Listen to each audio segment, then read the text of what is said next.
அரசு அலுவலர்கள், ஆசிரியர்கள், 4ஆம் பிரிவு ஊழியர்கள் கடந்த ஆட்சியின் மீது வெறுப்பின் கீழ் வாக்களித்தீர்களா? சார்.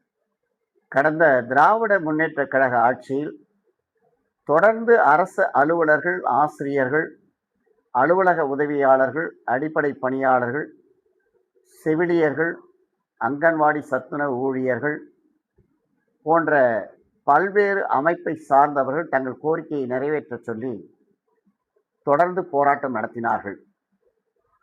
இதில் மிக முக்கியமாக அனைத்து பிரிவுகளும் பழைய ஓய்வூதிய திட்டத்தை பெற வேண்டும் என்ற முனைப்போடு பலகட்ட பேச்சுவார்த்தை நடத்தினார்கள்.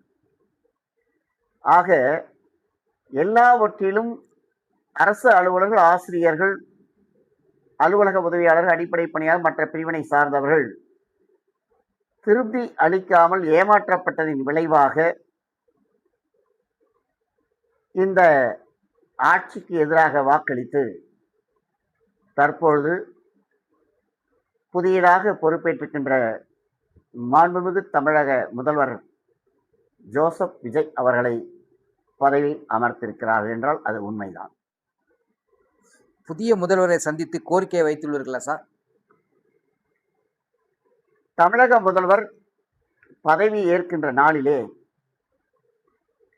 தலைமைச் செயலகத்துடைய தலைவர் வெங்கடேசன் அவர்களும், பீட்டர் அந்தோணிசாமி அவர்களும், அரசு அலுவலர் ஒன்றியத்தின் மாநில தலைவர் அமிர்தகுமார் அவர்களும், அலுவலக உதவியாளர்கள் மற்றும் அடிப்படை பணியாளர் சங்கத்தினை சார்ந்த அகில இந்திய தலைவர் கே கணேசன் அவர்களும், எஸ் மதுரம் அவர்களும் அன்று சந்தித்தார்கள். அன்றைக்கு அரசு அதிகாரிகள், காவல்துறை அதிகாரிகளும் சந்தித்தார்கள். ஆனால் அந்த புகைப்படம் வெளியிடப்படவில்லை. அன்றைய தினத்தில் வாழ்த்துக்களை மட்டுமே கூறி வந்திருக்கிறோம்.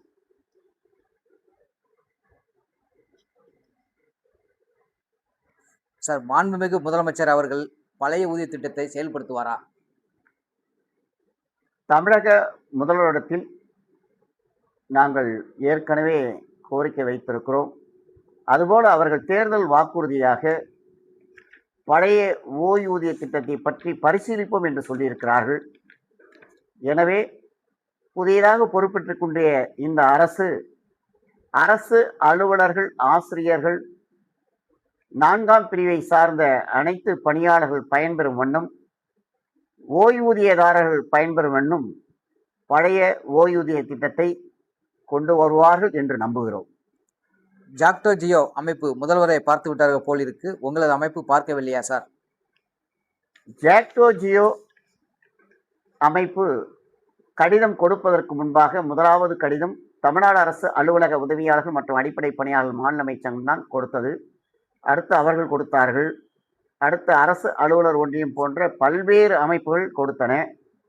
ஆனால் அன்றைக்கு எங்களுக்கும் ஃபோன் வந்தது. அதே போல அரசு அலுவலர் ஒன்றியத்துக்கும் ஃபோன் வந்தது. நாங்கள் தலைமைச் செயலகம் சென்றோம். ஆனால் 2 சங்கங்களுக்கு மட்டும்தான் அழைப்பு வந்திருக்கிறது என்று சொன்னார்கள். நாங்கள் முதலமைச்சர் 2 அவர்களை நேரில் சந்தித்து இதை பற்றி சொன்னோம். எங்கேயோ தவறு நடந்து விட்டிருக்கிறது, நீங்கள் அடுத்ததாக உங்களை அழைப்பதற்கு ஏற்பாடு செய்கிறோம் என்று சொல்லியிருக்கிறார்கள். அதன் சார்பாக நாங்கள் ஆன்லைன் மூலமாக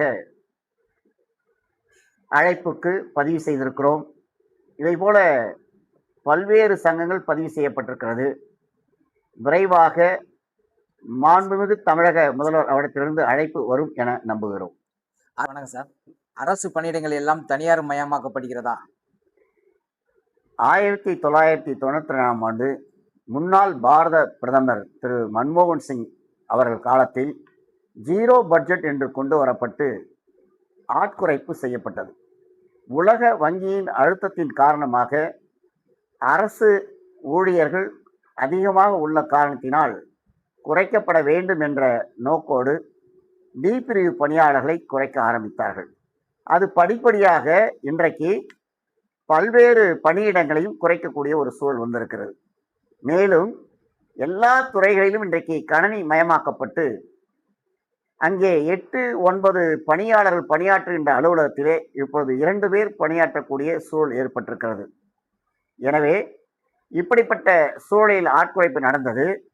ஆனால் பிற பணியிடங்களை எல்லாம் இன்றைக்கு தனியார் மயமாக்கப்பட்டு அந்த அரசு பணியிடங்கள் எல்லாம் இன்றைக்கு குறைக்கப்பட்டு வருகிறது. எதிர்காலத்தில் புதியதாக பொறுப்பேற்றிருக்கின்ற அந்த அரசு மக்களுக்கு, வாக்களித்த மக்களுக்கு நன்மை செய்யும் பொருட்டு படித்த ஏழை இளைஞர்கள் பதிவு செய்திருக்கின்ற வேலைவாய்ப்பு அலுவலகம் மூலமாக எடுத்து 4ஆம் பிரிவு ஊழியர்களை பணியமர்த்த வேண்டும் என இந்த செய்தியின் வாயிலாக மாண்புமிகு தமிழக முதல்வரை கேட்டுக்கொள்கிறோம். தலைமைச் செயலகத்தில் பணியாற்றக்கூடிய அலுவலக உதவியாளர்களை அரசு உதாசீனம் செய்கிறதா? அப்படி சொல்ல முடியாது. மாண்புமிகு தமிழக முதல்வர் அவர்கள்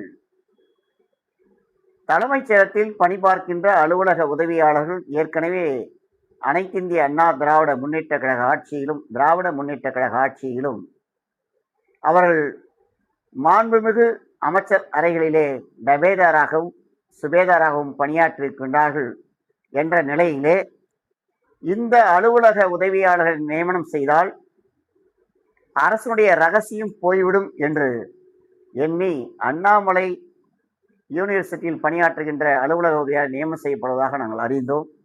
உடனடியாக மாண்புமிகு தமிழக முதல்வருக்கு வேண்டுகோள் வைத்து ஆட்சிகள் மாறலாம், ஆனால் அரசு பணியிலே நியமிக்கப்பட்டவர்கள் எந்த ஆட்சி வந்தாலும் அந்த ஆட்சியாளருக்கு உறுதுணையாக இருப்பார்களே தவிர அவளை அரசியல் கண்ணோட்டத்தோடு பார்க்கக்கூடாது. எனவே ஏற்கனவே இரு ஆட்சியில் நியமனம் செய்யப்பட்ட டபேதார்களை தவிர தலைமைச் செயலகத்தை இதுவரை மாண்புமிகு முதல்வரிடத்திலும் அமைச்சர் பெருமக்களிடத்திலும் பணியாற்றாத அலுவலக உதவியாளரை நியமனம் செய்யப்பட வேண்டும். வெளியிலிருந்து எடுத்து நியமனம் செய்யப்படுவதை தவிர்க்க வேண்டும் என கேட்டுக்கொள்கிறோம். ஏதாவது உங்க அமைப்பின் சார்பாக போராட்டம் அறிவித்துள்ளீர்களா சார்? தமிழகத்தில் எங்களுடைய அமைப்பின் சார்பாக எந்த போராட்டமும் இல்லை. அகில இந்திய மாநில அரசு 4ஆம் பிரிவு ஊழியர்கள் சம்மேளனத்தின் சார்பில் மத்திய அரசிடம் மாநில அரசிடம் பெற வேண்டிய கோரிக்கைகள் நிறைய இருக்கின்றன.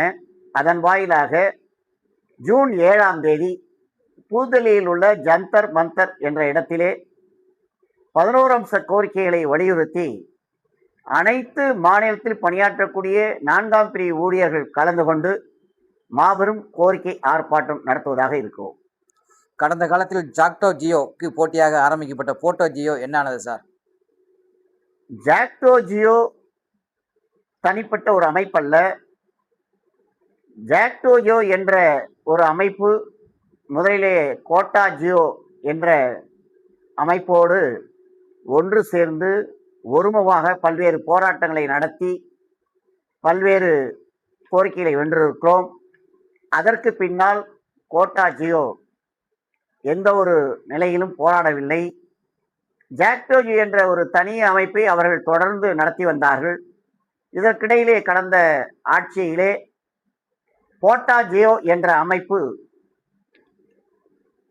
தமிழக அரசால் அங்கீகரிக்கப்பட்ட முதன்மை சங்கமான அரசு அலுவலர் ஒன்றியம், தமிழ்நாடு அரசு அலுவலக உதவியாளர் மற்றும் அடிப்படை பணியாளர்கள் மாநில மைய சங்கம், தமிழ்நாடு தொடக்கப்பள்ளி ஆசிரியர் கூட்டணி, தமிழ்நாடு பட்டதாரி ஆசிரியர் சங்கம், தமிழ்நாடு அரசு ஊழியர் சங்கம், தமிழ்நாடு மாநில அரசு பணியாளர் சங்கம், அரசு ஊர்தி ஓட்டுநர் சங்கம், நகராட்சி மாநகராட்சி கூட்டமைப்பு போன்ற பல்வேறு அமைப்புகள் ஒன்று கூடி அந்த போட்டோ ஜியோவை வைத்துதான் கடந்த ஆட்சியிலே பழைய ஓய்வு திட்டம் பெற வேண்டும் என்று இரு அமைப்புகளும் போராடி கடந்த ஆட்சியிலே தமிழ்நாடு உறுதியளிக்கப்பட்ட ஓய்வூதியம் என்று அறிவிக்கப்பட்டது.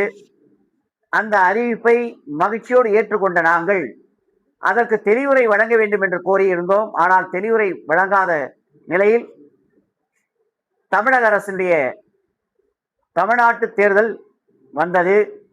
அந்த அறிவிப்பு வெளிவரவில்லை. அதன் காரணமாகவே அரசு அலுவலர்களும் ஆசிரியரும் 4ஆம் பிரிவு பணியாளர்களும் வெகுண்டு எழுந்தார்கள். ஆட்சி மாற்றம் ஏற்பட்டது. தற்பொழுது போட்டா ஜியோ விரைவாக மாண்புமிகு தமிழக முதல்வர் அவர்களை சந்திக்கும், அதற்குண்டான பணிகள் நடந்து கொண்டிருக்கிறது என்பதை தெரிவித்துக் கொள்கிறோம். இதுவரை பொறுமையாக பதிலளித்த சார் உங்களுக்கு மிக்க நன்றி சார். நன்றி.